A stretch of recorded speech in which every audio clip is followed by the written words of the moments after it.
जल ढाड देब घर जाला सहिया चश्मा वाला जल ढाड देब घर जाला सहिया चश्मा वाला जल ढाड देब घर जाला सहिया चश्मा वाला अखिना सबसे नौजी मामे रिकॉर्डिंग स्टूडियो गढ़िया से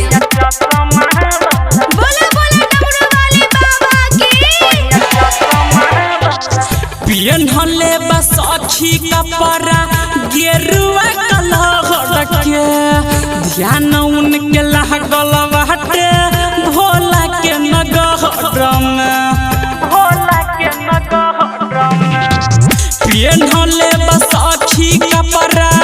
गेरुआ कलर के ध्यान उनके लागल बाटे भोला के नगर में सावन के हबे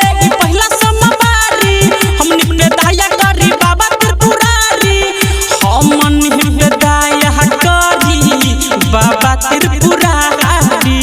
कंधवा पे कहाँ मर राखी के नाचे के घुसना हिला जाला सहिया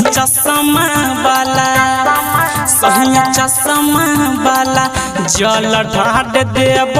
घर जाला सहिया चश्मा वाला जल ढाड देब घर जाला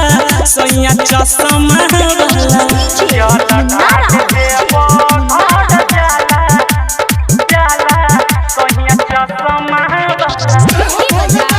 presented by Chopalji Music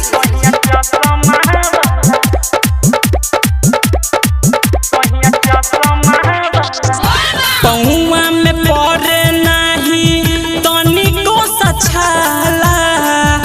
बाबा के नाम लेके भांग सखी खाला हाँ पहुआ में पड़े नहीं तनिको सछाला